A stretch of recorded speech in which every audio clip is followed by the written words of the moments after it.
Tengo en entrevista ya a la profesora e investigadora en estudios de desarrollo humano, Rosario Román Pérez. Ella es investigadora en estudios de desarrollo humano, perspectiva de género y vulnerabilidad. El Día Internacional de la Eliminación de la Violencia contra la Mujer se conmemora este 25 de noviembre para denunciar cualquier tipo de violencia que se ejerce sobre las mujeres en todo el mundo, Se pinta de naranja el mundo, y reclamar políticas públicas en todos los países para su erradicar la violencia contra la mujer. ¿Qué significado tiene este Día Internacional de la No Violencia contra la Mujer? Platicaremos de esto con Rosario Román.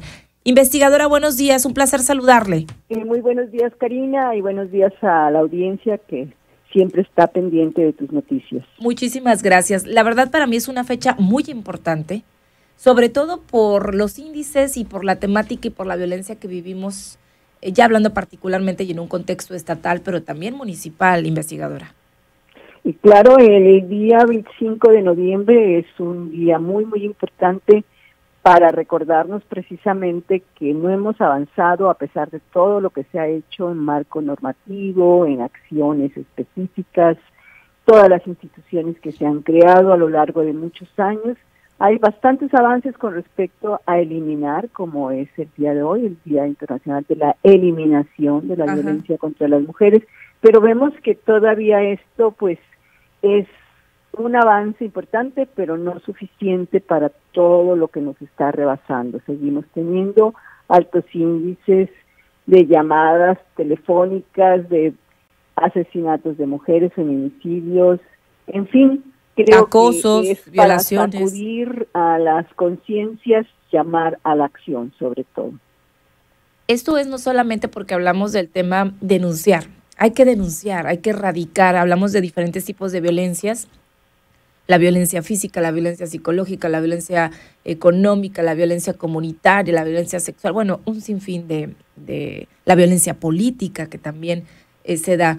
Y el llamado siempre es como a denunciar, pero resulta que a veces se denuncia y no se actúa. Entonces, hablamos también de esta fecha para generar políticas públicas, pero sobre todo a la acción, como dice usted, actuar. ¿En qué estamos fallando? ¿Qué es lo que sigue para poder concretar de alguna manera políticas públicas efectivas que incidan, ¿no? Es un problema transversal que data de muchísimos años, de siglos incluso, es toda una tradición. Pero es falta de voluntad, investigadora, porque siento que sí hay denuncia, sí se está fomentando el tema de la denuncia, de visibilizar. La denuncia todavía no es suficiente porque hay cifras negras de gente que no denuncia por miedo, por lo que usted menciona, de que no hay una atención inmediata, o bien porque incluso no se dan cuenta del riesgo en el que están o de lo que están pasando. Entonces falta mucho trabajo de sensibilización para que la gente identifique, las mujeres identifiquemos qué es realmente el riesgo que estamos corriendo. Y por el otro lado, en el caso de las autoridades, pues necesitamos recursos. O sea, no puede haber leyes, instituciones, personal y demás si no hay recurso económico. Y ese pues no es el suficiente. O no hay, o simplemente no hay, porque se habla de programas sin recursos. Y en algunos casos se trabaja con la voluntad muy fuerte de la gente que está allí, que se le ve su entrega, su dedicación, su deseo de apoyar y de realizar su tarea, que es su obligación, pero sin recursos a veces eso es difícil. Entonces este también es un llamado a las autoridades, ahorita sobre todo que está en tema de regreso, ¿verdad? De cómo se va a gastar, de los ingresos y los egresos. Sí. Pues es un llamado para que las autoridades realmente asignen lo que se debe de tener. Y además que esto vaya en incremento, no en decremento. No en decremento. Sin dinero no se puede hacer algo. Esto es muy, muy, muy importante porque el monstruo al que nos enfrentamos es muy grande. Vemos en los hogares cómo ya no es un lugar seguro y cómo a veces las niñas y las jóvenes escapan de sus casas con cualquier cosa, por cualquier motivo, porque dentro de los hogares ya no están seguros. Entonces el tejido social también lo vemos cada vez más deteriorado, la delincuencia a la vuelta de la esquina. Entonces creo que es todo un entorno violentogénico, diría, ¿no? Casi, y que debemos de alguna manera de desarticular todo eso que está tan entramado para empezar a que veamos realmente avances sobre esto, porque de nada sirve todo lo que hay si no medimos y además estamos actuando precisamente sobre eso que estamos midiendo. No sirve que nos digan bajó un 1%, un 2% los feminicidios, pues sí, pero y los otros 99%, los otros 94%. O los homicidios dolosos y los homicidios culposos, pues que siempre hacemos. Y el abuso sexual, que eso es algo que una y el acoso. Alturas, el abuso, no nada más el acoso y el hostigamiento sexual, sino también el abuso sexual, de cómo las mujeres en la calle, en sus hogares, en las escuelas, están siendo violentadas de maneras a veces muy sutiles y a veces muy y no solamente por hombres, Y no solamente por hombres. O sea, porque la violencia es violencia, independientemente si viene de un hombre o una mujer, es violencia. Y vemos también cómo hasta las instituciones de educación superior están siendo atravesadas por este mal. Entonces, es mucho lo que tenemos que hacer, y creo que un día como este no es suficiente, pero por lo menos creo que hay actividades masivas y hemos visto que visibilizan la agenda llena, que pone el tema, por lo menos en los medios, ¿no? Como ustedes, que son de gran apoyo, pero necesitamos trabajarlo mucho más, y trabajarlo desde las familias, las escuelas, bueno, ya mencioné los medios, la academia, ¿no? Tenemos que seguir generando información y además poniendo a disposición de la sociedad los conocimientos que vamos teniendo con respecto a cómo desentramar esto, porque lo que usted dice, ¿sí? ¿Qué nos falta? Nos falta mucho, nos falta todo. Investigadora, hemos platicado con otras pues líderes de opinión, pero también expertas en el tema de perspectiva de género y lo que sí nos han dicho y hemos comentado, bueno, más que números, que a mí, bueno, que son importantes los datos, por supuesto, pero no olvidar, que detrás de cada mujer asesinada violentamente o aquella mujer agredida o violentada, pues hay una familia, hay un nombre, hay una historia, es una persona, es un humano, etcétera. Y a veces nos vamos como con los datos duros. La realidad no se puede negar y el lugar donde nos tendríamos que sentir más seguras, lamentablemente está siendo el lugar más inseguro y donde están asesinando, y personas cercanas a mujeres, a muchas de nosotras, son los que están matando o asesinando no solamente a mujeres, sino también a niñas. ¿Qué es lo más preocupante en esta dinámica? Si bien hemos avanzado en algunos rubros, ¿qué sería usted como experta en el tema de perspectiva de género lo que tendría ahorita, pues lo más delicado ahorita en cuanto al tema de violencia? Porque nos han comentado que han ido cambiando las formas de violencia, pero siendo como más drásticas, más agresivas, más brutales, pues, de alguna manera. Van los dos espacios, vamos a verlo como un continuo, ¿sí? Igual tenemos espacios, escenarios en los que la violencia se hace muy sutil, tan sutil que las mujeres no lo identifican, y sobre todo estoy hablando de las relaciones de noviazgo. Claro. Sí, hay muchas señales que cuando una las estudia dice, por aquí hay riesgo, sin embargo las jóvenes no lo ven.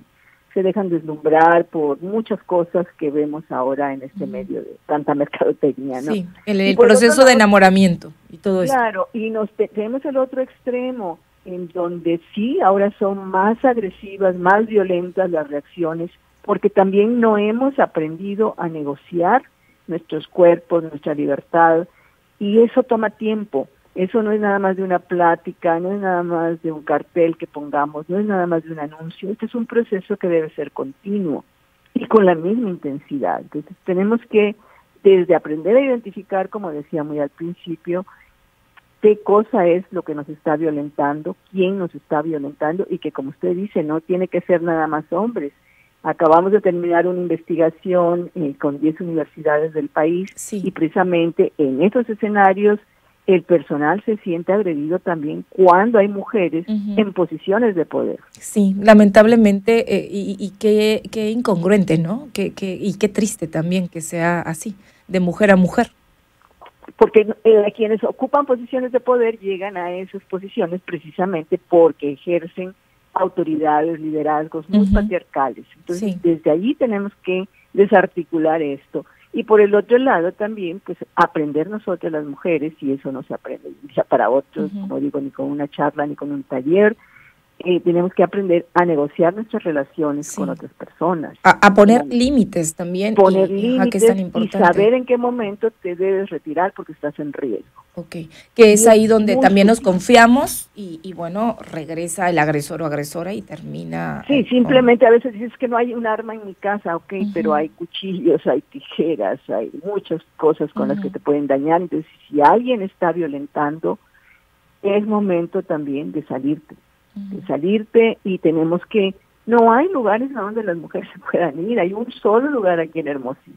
Entonces necesitamos también refugios. Claro. Se acabaron los recursos para los refugios o se vinieron a la baja, entonces necesitamos también ponerlas a salvo, que ellas sepan que tienen un lugar a donde ir.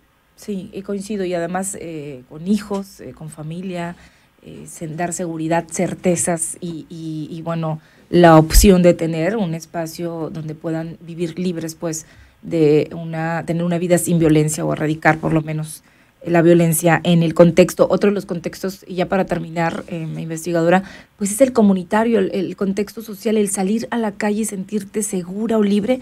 La verdad, eso ya no lo sentimos, Por supuesto que nadie estamos seguros, ni hombres ni mujeres, pero definitivamente las mujeres estamos en mayor riesgo, porque no nada más tenemos el riesgo de ser asaltadas, violadas, asesinadas, ¿no? Desaparecidas, que esta es otra de las cosas que es tremendo, porque ni siquiera hay un cuerpo sobre el cual tú puedas decir algo pasó.